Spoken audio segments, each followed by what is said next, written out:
सभी मित्रों का स्वागत है। विज्ञान भैरव तंत्र पार्ट 3।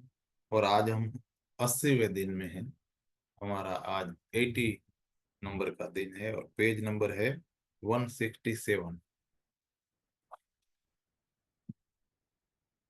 भगवान कहते हैं कि ये सारी विधियां ऐसी हैं कि तुम उन्हें उपयोगी बना सकते हो और तुम उन्हें चूक भी सकते हो, यह तुम पर निर्भर है। लेकिन यह बात ठीक से स्मरण रहे कि विधियां विधियां हैं। अगर तुम उनके सार को समझ लो तो तुम विधि के बिना भी सजग हो सकते हो। उदाहरण के लिए, यह संभव है कि अलार्म घड़ी की जरूरत ही ना पड़े। इसके जरा गहरे में उतरो।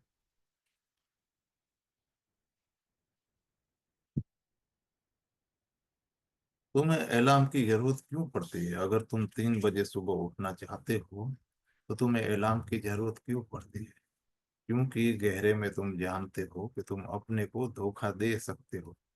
गहरे में तुम जानते हो कि यदि तुम सचमुच 3 बजे उठना चाहते हो तो 3 बजे उठ जाओगे और तुम्हें अलार्म की जरूरत न पड़ेगी। लेकिन घड़ी से तुम्हारी जिम्मेवारी टल जाती है। अब तुम जिम्मेवार न रहे। अब यदि कुछ गड़बड़ होगी तो उसकी जिम्मेवारी घड़ी पर होगी। अब तुम आराम से सो सकते हो। अब घड़ी रखी है, तुम बिना किसी फिक्र के सो सकते हो। लेकिन अगर तुम सचमुच 3 बजे सुबह जागना चाहते हो तो तुम उठ जाओगे। किसी घड़ी की जरूरत नहीं है। जागने की त्वरा ही जागने की घटना बन जाएगी। 3 बजे उठाने का यह संकल्प इतना तीव्र हो सकता है कि शायद तुम सो भी न पाओ। जागने की जरूरत न पड़े, तुम सारी रात जागे ही रहो। लेकिन ठीक सोने से ठीक से सोने के लिए घड़ी की जरूरत है। जब तुम तब तुम निश्चिंत होकर सो सकते हो। लेकिन तुम अपने को धोखा भी दे सकते हो। अगर अलार्म बजे तो तुम धोखा दे सकते हो, तुम उसको भी सपना बना ले सकते हो। ये विधियां इसलिए उपयोगी हैं क्योंकि तुम्हारी त्वरा कम है। अगर तुम में त्वरा हो तो किसी विधि की जरूरत नहीं है। तुम स्वयं ही सजग हो सकते हो। लेकिन तुम्हारी त्वरा इतनी नहीं है। विधि के साथ ही तुम सपने देखने लगते हो और इसकी अनेक अनेक संभावनाएं हैं। पहली संभावना तो यह है कि तुम विश्वास नहीं करोगे कि ऐसी विधियां सही होगी। यह पहली बात। और तब संपर्क ही नहीं होगा। दूसरी बात कि तुम सोच सकते हो कि बहुत लंबी प्रक्रिया की जरूरत है और यह सत्य सत्य ही आएगी। लेकिन कुछ चीजें हैं जो अचानक घटित होती हैं। वे कभी क्रमिक ढंग से नहीं होती हैं। मैंने सुना है कि मुल्ला नसरुद्दीन को उसके एक पड़ोसी के बेटे के जन्मदिन पर आशीर्वाद देने के लिए कहा गया। उसने कहा, बेटे, मुझे आशा है कि तुम 120 वर्ष और 3 महीने जियोगे। सब लोग इस और 3 महीने पर आश्चर्यचकित थे। बेटे ने पूछा, लेकिन क्यों? 120 वर्ष तो ठीक है, यह और 3 महीने क्यों? मुल्ला नसरुद्दीन ने कहा कि मैं नहीं चाहूंगा कि तुम अचानक मर जाओ। बस 120 वर्ष जियो और मर जाओ। इसके इतने अचानक मर जाओ, यह मैं नहीं चाहता। इसलिए और 3 महीने हैं। लेकिन और 3 महीने के बावजूद तुम अचानक ही मरोगे। जब भी मरोगे, अचानक ही मरोगे। प्रत्येक मृत्यु आकस्मिक मृत्यु होती है। कोई मृत्यु कभी क्रमिक नहीं होती है क्योंकि तुम या तो जीवित हो या मृत हो। कोई क्रमिक प्रक्रिया है ही नहीं। इस क्षण तुम जीवित हो, अगले क्षण तुम मृत हो सकते हो। इसमें समय का कोई क्रम नहीं है। मृत्यु आकस्मिक है, समाधि भी आकस्मिक है, आध्यात्मिक विस्फोट भी आकस्मिक ही है। यह मृत्यु जैसा है। यह जीवन से ज्यादा मृत्यु जैसा है। यह आकस्मिक है। यह किसी भी क्षण घटित हो सकता है। और यदि तुम तैयार हो तो ये विधियां सहयोगी हो सकती है। वे बुद्धत्व को क्रमशः नहीं लाएंगी, लेकिन वे तुम्हें क्रमशः उस आकस्मिक घटना के लिए तैयार जरूर कर देंगी। इस भेद को स्मरण रखो, वे तुम्हें तैयार कर रही हैं ताकि समाधि की वह आकस्मिक घटना घट सके। ये विधियां समाधि की विधियां नहीं है, ये तुम्हें तैयार करने की विधियां हैं, और तब समाधि घटती है। तो यह तुम पर निर्भर है कि तुम कैसे इन विधियों का उपयोग करते हो। यह मत सोचो कि एक लंबी प्रक्रिया जरूरी है। ऐसा सोचना भी मन की एक चालबाजी हो सकता है। मन कहता है कि एक लंबी प्रक्रिया की जरूरत है, इससे तुम्हें स्थगित करने का उपाय मिल जाता है। तुम कह सकते हो कि कल करूंगा या परसों करूंगा, और इस भांति तुम सदा के लिए स्थगित करते रह सकते हो। स्थगित करने वाला चित्त सतत स्थगित किए जाता है। प्रश्न यह नहीं है कि तुम इसे कल करने वाले हो या नहीं, प्रश्न यह है कि तुम आज नहीं करने वाले हो। बात इतनी सी है। और कल फिर आज होकर आएगा, और तब यही मन फिर कहेगा, बहुत अच्छा, मैं इसे कल करूंगा। और स्मरण रहे, तुम कभी कोई काम वर्षों के लिए स्थगित नहीं करते, तुम बस एक दिन के लिए ही स्थगित करते हो। क्योंकि अगर तुम वर्षों के लिए स्थगित करोगे तो अपने को धोखा नहीं दे पाओगे। तुम कहते हो कि एक दिन की ही बात है, आज नहीं कल कर लूंगा, और यह अंतराल इतना छोटा है कि तुम्हें कभी एहसास नहीं होता है कि तुम सदा के लिए स्थगित कर रहे हो। कल कभी नहीं आता है, जब आता है सदा आज आता है, और आज सदा है। और जो मन कल की भाषा में सोचता है वह सदा ही कल की भाषा में सोचता है। और कल कभी भी नहीं आता है, कभी नहीं आया है, न कभी आएगा। तुम्हारे हाथ में जो है वह बस वर्तमान क्षण है, इसलिए स्थगित मत करो। अब हम विधियों में प्रवेश करेंगे। पहली विधि है, छींक के आरंभ में, भय में, चिंता में, खाई खड के कगार पर, युद्ध से भागने पर, अत्यंत कुतूहल में, भूख के आरंभ में और भूख के अंत में सतत बोध रखो। यदि विधि यह विधि देखने में बहुत सरल मालूम होती है। सीख के आरंभ में, भय में, चिंता में, भूख के पहले या उसके अंत में सतत बोध रखो। बहुत सी बातें समझने जैसी है। सीखने जैसे बहुत सरल कृत्य भी उपाय की तरह काम में लाए जा सकते हैं। क्योंकि वे कितने ही सरल दिखे, दरअसल वह बहुत जटिल है। और जो आंतरिक व्यवस्था है वह बहुत नाजुक चीज है। जब भी तुम्हें लगे कि छींक आ रही है, सजग हो जाओ। संभव है कि सजग होने पर छींक ना आए, चली जाए। कारण यह है कि छींक गैर स्वैच्छिक चीज है। अचेतन गैर स्वैच्छिक है। तुम स्वेच्छा से चाह कर नहीं छींक ला सकते। तुम जबरदस्ती नहीं और सीख जबरदस्ती नहीं से चाह कर कैसे सीख चाह सकते। कर कैसे। मनुष्य कितना असहाय है। तुम चाहकर एक छींक भी नहीं ला सकते। तुम कितनी चेष्टा करो, तुम छींक नहीं ला सकते। एक मामूली सी छींक भी तुम चाहकर पैदा नहीं कर सकते हो। यह गैर स्वैच्छिक है। स्वेच्छा की जरूरत नहीं है। यह तुम्हारे मन के कारण नहीं घटित होती है। यह तुम्हारे समग्र संस्थान से, समग्र शरीर से घटित होती है। और दूसरी बात कि जब तुम छींक आने के पूर्व सजग हो जाते हो, तुम उसे ला नहीं सकते, लेकिन वह जब अपने आप ही आ रही हो और तुम सजग हो जाते हो, तो संभव है कि वह न आए। क्योंकि तुम उसकी प्रक्रिया में कुछ नई चीज जोड़ रहे हो, सजगता जोड़ रहे हो। वह खो जा सकती है, लेकिन जब छींक खो जाती है और तुम सावधान रहते हो, तो एक तीसरी बात घटित होती है। पहली तो बात कि छींक गैर स्वैच्छिक है। तुम उसमें एक नई चीज जोड़ते हो, सजगता जोड़ते हो। और जब सजगता आती है तो संभव है कि सीख ना आए। अगर तुम सचमुच सजग होगे तो वो नहीं आएगी। शायद सीख एकदम खो जाए। तब तीसरी बात घटित होती है।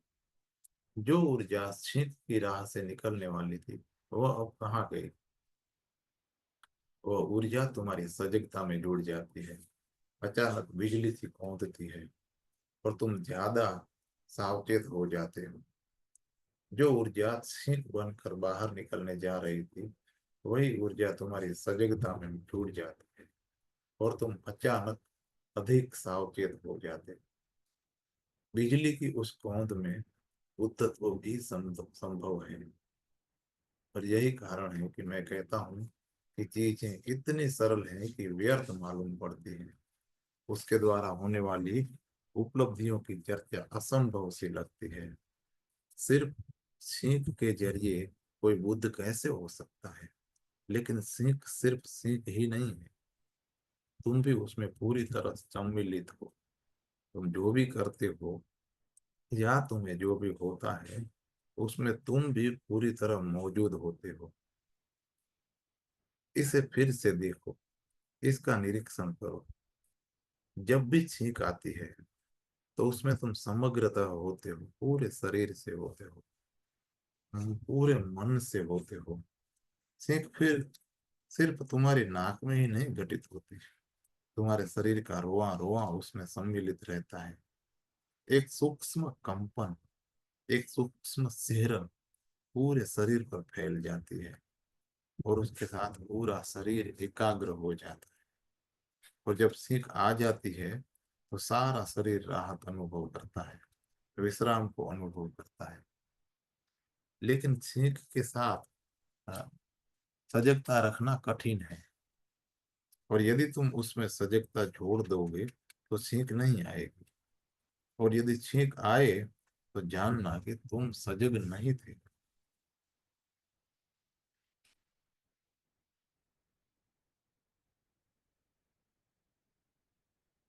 तो तुम्हें सजग रहना पड़ेगा छींक के आरंभ में। क्योंकि छींक यदि आ ही गई तो कुछ किया नहीं जा सकता है। तीर यदि चल चुका हो तो तुम अब उसे बदल नहीं सकते। यंत्र चालू हो गया, ऊर्जा अब बाहर जाने के रास्ते पर है, उसे अब रोका नहीं जा सकता है। क्या तुम छींक को बीच में रोक सकते हो? तुम कैसे छींक को बीच में रोक सकते हो? जब तक तुम तैयार होगे वह जा चुकी होगी। तुम उसे बीच में ही नहीं रोक सकते हो। आरंभ में ही सजग हो जाओ। जिस क्षण तुम्हें उत्तेजना अनुभव हो लगे कि छींक आने वाली है तभी सावचेत हो जाओ। अपनी आंखें बंद कर लो और ध्यानस्थ हो जाओ। अपनी समग्र चेतना को उस बिंदु पर ले आओ जहां छींक की उत्तेजना अनुभव होती हो। ठीक आरंभ में ही सजग हो जाओ। छींक गायब हो जाएगी और उसकी ऊर्जा अधिक सजगता में रूपांतरित हो जाएगी। और क्योंकि छींक में तुम्हारा सारा शरीर सम्मिलित है, पूरा संयंत्र सम्मिलित है और तुम उसी क्षण में सजग हो, वहां मन नहीं होगा, विचार नहीं होगा, ध्यान नहीं होगा। छींक में विचार ठहर जाते हैं। यही कारण है कि अनेक लोग सूंघना पसंद करते हैं। यह उन्हें निर्भर कर देता है। उनका मन ज्यादा विश्राम पूर्ण हो जाता है। क्यों? क्योंकि क्षण भर के लिए विचार ठहर जाते हैं। सूंघनी उन्हें निर्विचार की एक झलक दे देती है। सूंघने सूंघने से जो छींक आती है उसमें वे मन नहीं रह जाते, शरीर ही हो जाते हैं। एक क्षण के लिए सिर विदा हो जाता है और उन्हें बहुत अच्छा लगता है। अगर तुम सूंघने के आदी हो जाओ तो उसे छोड़ना बहुत मुश्किल होता है। यह धूम्रपान से भी ज्यादा गहरा व्यसन है।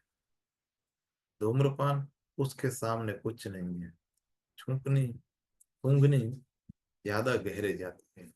क्योंकि धूम्रपान सचेतन है और छींक अचेतन है। इसलिए धूम्रपान छोड़ने से भी ज्यादा कठिन सूंघने सूंघ छोड़ना है। और धूम्रपान को बदलकर कोई दूसरा व्यसन ग्रहण किया जा सकता है। धूम्रपान के पर्याय हैं, लेकिन सूंघने के पर्याय नहीं है। कारण यह है कि छींक सब, क्योंकि छींक सच में शरीर में एक अनूठी घटना है। इसकी जैसी दूसरी चीज केवल काम कृत्य है, संभोग है। शरीर शास्त्र की भाषा में जो लोग सोचते हैं वे कहते हैं कि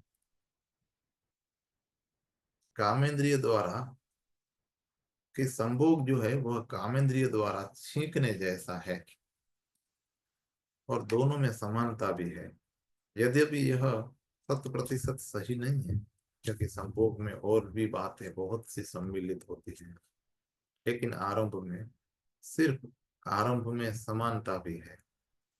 तुम कुछ चीज नाक से बाहर निकालते हो और राहत अनुभव करते हो, वैसे ही कुछ चीज काम केंद्रीय इंद्रिय से बाहर निकालते हो और राहत अनुभव करते हो। और दोनों ही कृत्य गैर स्वैच्छिक है। तुम संभोग में संकल्प के द्वारा नहीं उतर सकते। अगर कोशिश करोगे तो निष्फलता हाथ आएगी। विशेषकर पुरुष तो जरूर निष्फल होंगे, क्योंकि उनकी काम इंद्रियों को कुछ करना पड़ता है। पुरुष की काम इंद्रियां सक्रिय हैं, लेकिन तुम चाह कर उसे सक्रिय नहीं कर सकते। तुम जितनी चेष्टा करोगे उतनी ही असंभव होता जाएगा। यह अपने आप होता है, इसे तुम सचेत होकर नहीं कर सकते। यही कारण है कि पश्चिम में संभोग एक समस्या बन गया है। पिछली आधी सदी के दौरान पश्चिम में काम संबंधी ज्ञान बहुत विकसित हुआ है और हर एक आदमी इसके संबंध में इतना सचेत है कि संभोग अधिकाधिक असंभव हो रहा है। अगर तुम सचेत हो तो संभोग असंभव हो जाएगा। अगर कोई व्यक्ति संभोग के समय सचेत रहे तो वह जितना सचेत होगा उतना ही उसके लिए संभोग कठिन होगा। उसकी जनन इंद्रियों में उत्तेजना ही नहीं होगी। उसे प्रयास से नहीं किया जा सकता है। और तुम जितना अधिक प्रयास करोगे उतनी ही मुश्किलें खड़ी हो जाएंगी। इस विधि का उपयोग काम संभोग में भी किया जा सकता है। आरंभ में ही जब भी तुम्हें उत्तेजना आती मालूम पड़ती हो, लेकिन वह अभी आई ना हो, सिर्फ उसकी तरंगे मालूम पड़ती, तभी तुम सावचेत हो जाओ। तरंगे खो जाएंगी और वही ऊर्जा सजगता में गति कर जाएगी। तंत्र ने इसका उपयोग किया है। तंत्र ने इसका कई ढंग से उपयोग किया है। एक सुंदर नग्न स्त्री ध्यान के विषय के रूप में बैठी होगी और साधक उस नग्न स्त्री के सामने बैठकर उसके शरीर, उसके रूप और अंग सौष्ठव पर ध्यान करेगा और अपने काम केंद्र पर उत्तेजना उठने की प्रतीक्षा करेगा। और ज्यों ही जरा सी उत्तेजना महसूस होगी वह अपनी आंखें बंद कर लेगा और उस स्त्री को भूल जाएगा। वह साधक आंखें बंद कर लेगा और उत्तेजना के प्रति सजग हो जाएगा। तब काम ऊर्जा सजगता में रूपांतरित हो जाती है। उसे नग्न स्त्री पर तभी तक ध्यान करना है जहाँ उत्तेजना महसूस होती है। उसके बाद उसे आंख बंद कर अपनी उत्तेजना पर आ जाना और वहीं सजग रहना है। ठीक वैसे ही जैसे छींक में किया जाता है। और यह कौन सी घटना क्यों होती है? कारण यह है कि मन वहां नहीं है। बुनियादी बात है कि अगर मन नहीं है और तुम सजग हो तो सत्वरी घटित होगी। तुम्हें समाधि की पहली झलक मिलेगी। विचार ही बाधा है। किसी भी ढंग से यदि विचार विलीन हो जाए तो बात बन जाती है। लेकिन सजगता के लिए विचार का विदा होना जरूरी है। विचार नींद में भी विलीन हो जाता है, तुम्हारे मूर्छित होने पर भी विचार ठहर जाता है, और जब तुम कोई नशीले द्रव्य लेते हो तो भी विचार बंद हो जाता है। इन हालातों में विचार विदा हो जाता है, लेकिन तब विचार के पीछे जो तत्व छिपा है उसके प्रति सजगता नहीं रहती। इसलिए मैं ध्यान को निर्विचार चेतना कहता हूँ।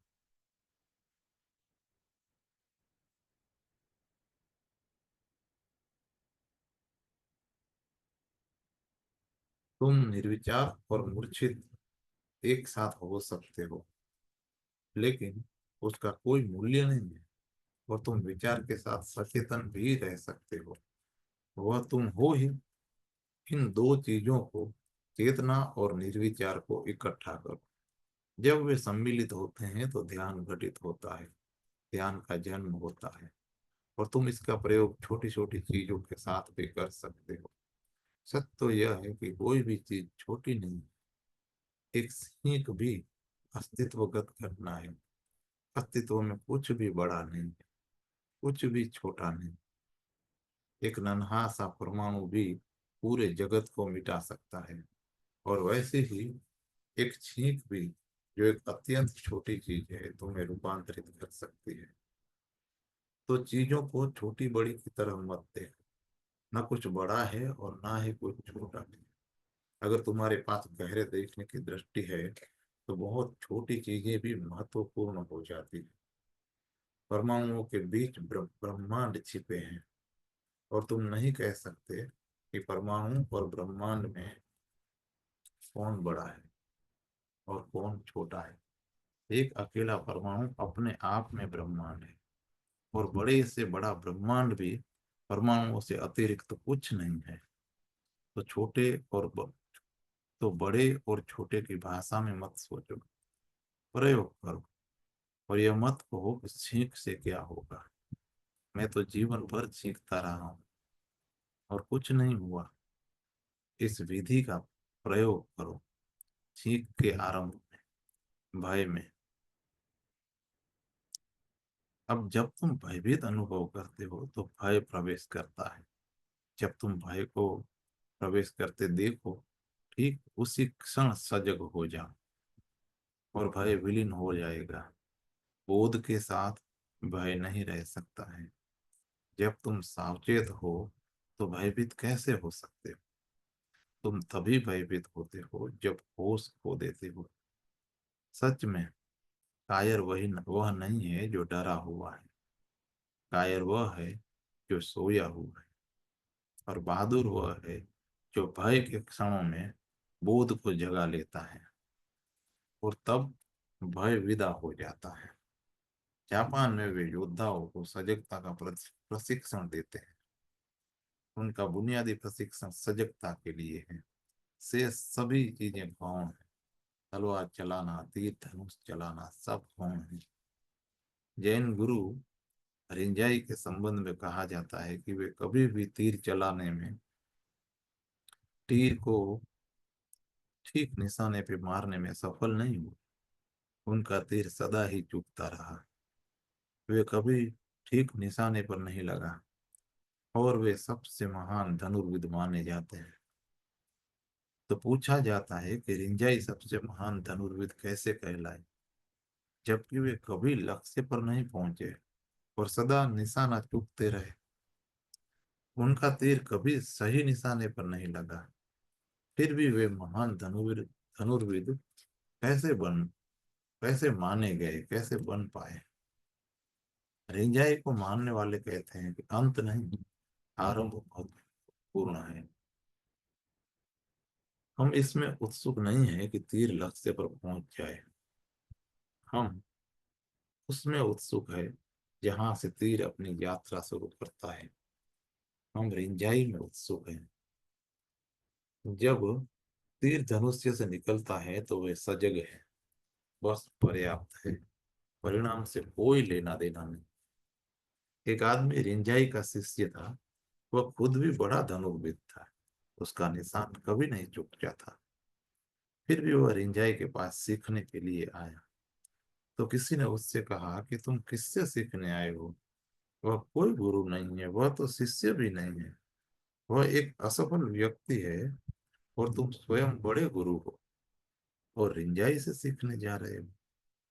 तो उस धनुर्विद ने कहा कि हाँ, क्योंकि मैं तकनीकी तल पर सफल हूँ, लेकिन जहां तक चेतना का सवाल है, मैं असफल हूँ। वे तकनीकी तल पर असफल है, लेकिन जहां तक चेतना का सवाल है, वे धनुर्विद हैं और गुरु भी हैं।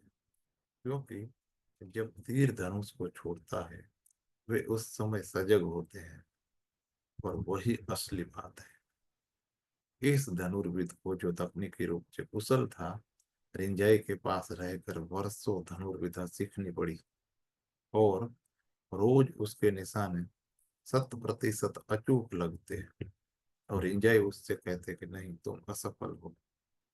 तकनीकी ओर से तो तीर ठीक चलता है, लेकिन तुम वहां नहीं होते हो, तुम सजग नहीं होते हो, तुम सोए सोए तीर छोड़ते हो। जापान में भी अपने योद्धाओं को पहले सजग होने का प्रशिक्षण देते हैं, बाकी बातें गौण होती है। योद्धा साहसी व्यक्ति है यदि वह सजग हो सके। और दूसरे महायुद्ध में पता चला कि जापानी योद्धाओं का मुकाबला नहीं। उनकी शूरता अतुलनीय है। वह शूरता कहाँ से आती है? शरीर से वे उतने मजबूत नहीं है, लेकिन वे भयभीत नहीं है, क्योंकि जागरूकता में, सजगता में भय प्रवेश नहीं कर सकता है। और जब भी तुम्हें भय पकड़ता है, वे जैन विधियों का प्रयोग करते हैं।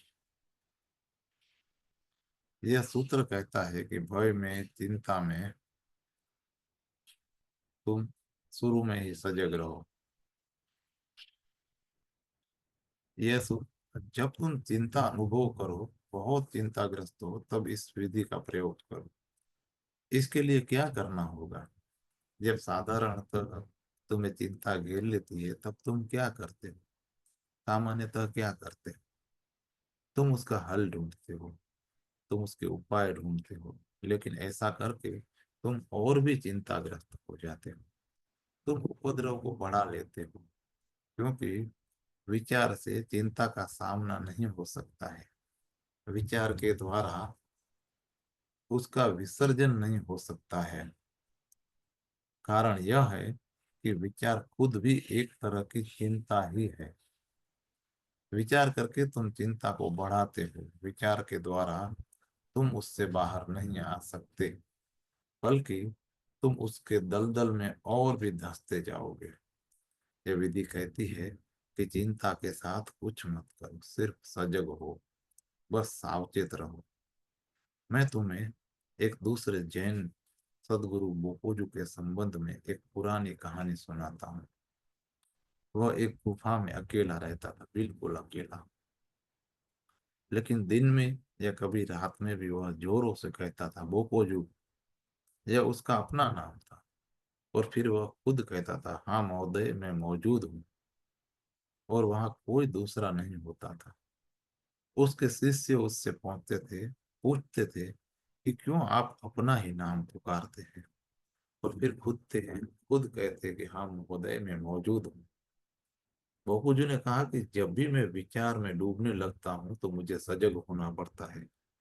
इसलिए मैं अपना नाम पुकारता हूँ, बोकोजू। जिस क्षण में मैं बोकोजू कहता हूँ और कहता हूँ कि जी हाँ महाशय, मैं मौजूद हूँ, उसी क्षण विचार और चिंताएं विलीन हो जाती है। फिर अपने अंतिम दिनों में, आखिरी 2-3 वर्षों में, उसने कभी अपना नाम नहीं पुकारा और ना ही यह कहा कि हाँ मैं मौजूद हूँ। तो शिष्यों ने पूछा कि गुरुदेव, अब आप ऐसा क्यों नहीं करते? बोकोजू ने कहा कि अब बोकोजू सदा मौजूद रहता है। वह सदा ही मौजूद है, इसलिए पुकारने की जरूरत न रही। पहले मैं खो जाया करता था और चिंता मुझे डुबा लेती थी, आच्छादित कर लेती थी। बोकोजू वहां नहीं होता था, तो मुझे उसे स्मरण करना पड़ता था, और स्मरण करते ही चिंता विलीन हो जाती थी। इसे प्रयोग करो, यह विधि बहुत सुंदर है। अपने नाम का ही प्रयोग करो। जब भी तुम्हें गहन चिंता पकड़े तो अपना ही नाम पुकारो। वो कुछ भी या और कुछ, लेकिन अपना ही नाम हो। और फिर खुद ही कहो कि हाँ महोदय, मैं मौजूद हूँ। और तब देखो कि क्या फर्क पड़ता है। चिंता नहीं रही। कम से कम एक क्षण के लिए तुम्हें बादलों के पार जाने की झलक मिलेगी। और फिर वह झलक गहराई जा सकती है। तुम एक बार ध्यान गए कि सजग होने पर चिंता नहीं रहती, वह विलीन हो जाती है। तो तुम स्वयं के संबंध में, अपनी आंतरिक अवस्था के संबंध में गहन बोध को उपलब्ध हो गए। खाई खड्ड के कगार पर, युद्ध से भागने पर, अत्यंत कुतूहल में, भूख के आरंभ में और भूख के अंत में सतत बोध रखो। किसी भी ऐसी चीज का उपयोग कर सकते हो, जैसे कि भूख लगी है, सजग हो जाओ। अब तुम्हें अब तुम उसे कभी ऐसे नहीं देखते कि तुम्हें कुछ हो रहा है। तुम भूख ही हो जाते हो। तब तुम समझते हो कि मैं भूखा हूँ। ऐसा लगता है कि मैं भूख हूँ, लेकिन तुम भूख नहीं हो। तुम्हें सिर्फ भूख का बोध होता है। भूख कहीं परिधि पर घटता है और तुम केंद्र हो। तुम्हें भूख का बोध हो रहा है। भूख विषय है और तुम जानने वाले हो। तुम साक्षी हो। तुम भूख नहीं हो। भूख तुम्हें घटित हो रही है। तुम तब भी थे जब भूख नहीं थी, और तुम तब भी रहोगे जब भूख नहीं रहेगी। भूख एक घटना है, वह तुम्हें घटित हो रही है। उसके प्रति सजग हो। तब तुम भूख से तादात्म्य नहीं करोगे। अगर तुम्हें भूख लगे तो उसके प्रति सजग हो कि यह भूख है। उसे देखो, उसका साक्षात्कार करो, उसे जानो। क्या होगा? तुम जितने ही सजग होगे, भूख भूख उतनी ही तुमसे दूर मालूम पड़ेगी। और जितनी सजगता कम होगी, भूख उतनी ही निकट मालूम होती पड़ेगी। अगर तुम बिल्कुल सजग नहीं होते हो, तुम ठीक तुम ठीक अगर तुम बिल्कुल सजग नहीं हो, तो तुम ठीक केंद्र पर अनुभव करोगे कि मैं भूख ही हूँ। सजग होते ही भूख तुमसे दूर हट जाती है। भूख वहां है और तुम यहाँ हो। भूख विषय है और तुम साक्षी हो।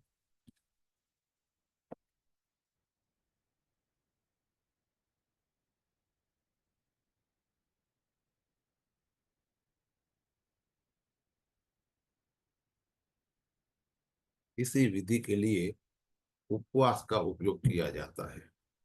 वैसे अपने आप में उपवास किसी काम का नहीं है। अगर तुम भूख के साथ इस विधि का प्रयोग नहीं कर रहे हो, तो उपवास निपट मूढ़ता है, व्यर्थ है। महावीर ने इस विधि के लिए उपवास का प्रयोग किया था। और अब जैन सिर्फ उपवास कर रहे हैं, इस विधि के बिना ही उपवास कर रहे हैं। तब यह मूढ़ता है। तब तुम सिर्फ भूखे मर रहे हो और इससे कोई लाभ नहीं मिल सकता है। तुम महीनों भूखे रह सकते हो और भूख से जुड़े रह सकते हो कि मैं भूख हूं। तब वह व्यर्थ है, तब वह हानिकारक है। उपवास करने की कोई जरूरत नहीं है। तुम रोज ही भूख को अनुभव कर सकते हो, लेकिन कठिनाइयां हैं। और इसलिए उपवास सहयोगी हो सकता है। सामान्यतः हम भूख लगने के पहले ही अपने को भोजन से भर लेते हैं। आधुनिक संसार में भूख लगने की जरूरत नहीं पड़ती है। तुम्हारे भोजन के समय निश्चित हैं और तुम भोजन कर लेते। तुम कभी नहीं पूछते कि शरीर को भूख लगी है या नहीं लगी है। निश्चित समय पर तुम भोजन कर लेते हो। भूख तुम्हें नहीं लगती है। तुम कहोगे कि नहीं, जब 1 बजता है तो मुझे भूख लगती है। वह झूठी भूख हो सकती है। वो इसलिए लगती है क्योंकि यह तुम्हारे खाने का समय है। अभी 1 बजा है। किसी दिन एक खेल करो, अपनी पत्नी या अपने पति को कहो कि घड़ी का समय बदल दे। अभी बाहर बजा है 12 बजा है और घड़ी 1 का समय बता दे। तुम्हें तुरंत भूख मालूम होगी। या घड़ी 1 घंटा पीछे कर दीजिए, 2 बजा है और घड़ी 1 का समय बताए। तब तुम्हें उसी समय भूख लगेगी। तुम्हें घड़ी देखकर भूख लगती है। यह कृत्रिम भूख है, यह झूठी भूख है, यह भूख सच्ची नहीं है। इसलिए उपवास सहयोगी हो सकता है। अगर तुम उपवास करोगे तो 2-3 दिन तक झूठी भूख मालूम होगी। तीसरे चौथे दिन के बाद सच्ची भूख का पता चलेगा। तब वो मांग तुम्हारे शरीर की होगी, मन की नहीं। जब मन मांग करता है तो वह झूठी मांग करता है। शरीर की मांग ही सच्ची होती है। और जब तुम सच्ची भूख के प्रति सजग होते हो तो अपने शरीर से सर्वथा भिन्न हो जाते हो। भूख एक शारीरिक घटना है। और जब एक बार तुम जान लेते हो कि भूख मुझसे भिन्न है और मैं इसका साक्षी हूँ, तो तुम शरीर के पार चले गए। लेकिन तुम किसी भी चीज का उपयोग कर सकते हो, ये तो उदाहरण मात्र है। यह विधि अनेक ढंगों से प्रयोग में लाई जा सकती है। तुम अपना अलग ढंग भी निर्मित कर सकते हो, लेकिन किसी एक चीज पर सतत प्रयोग करते रहो। अगर तुम भूख के साथ प्रयोग कर रहे हो तो कम से कम 3 महीने तक भूख के साथ ही प्रयोग करो। तो ही तुम किसी दिन शरीर से तादाद में तोड़ सकोगे। रोज रोज विधि को बदलो मत, क्योंकि विधि के गहरे जाना जरूरी है। 3 महीने के लिए किसी भी विधि को चुन लो और फिर उसे करते रहो।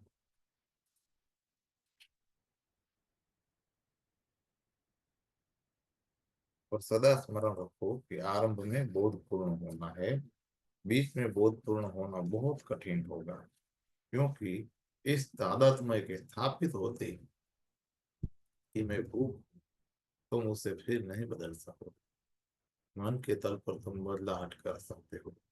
तुम कह सकते हो कि नहीं, मैं भूख नहीं हूं, मैं साक्षी हूँ। लेकिन वह झूठ होगा। यह मन ही बोल रहा है।